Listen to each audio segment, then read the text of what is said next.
पळते शर्यत चालू आहे. तेव्हा बघा संत आणि गुंडा बघा लिहिलेलं नाव ते टाकेकरांच्या हीच गाडीची सुंदर गाडी पडते. मूर्ती लहान पण कीर्तिमान दिशी गावठी असले गावठी बाळाला तुम्हाला बक्कासूर मुलं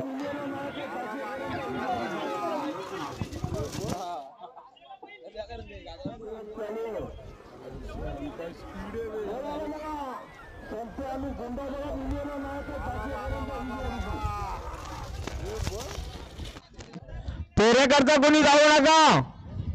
ज्या जमलेत गाड्या त्याच गाड्या सोडून द्या. मैदान सुंदर झालाय परत तुम्ही आठवड लावाल मैदानाला. अंदर पडून देऊ नका. पेरेकरता कोणी गाड्या नेऊ नका. आणि मध्ये ते प्रेक्षकांना विनंती करतो आम्हाला सहकार्य करा फक्त 5 मिनिटाचं. जिंजरची गाडी पडते बघा.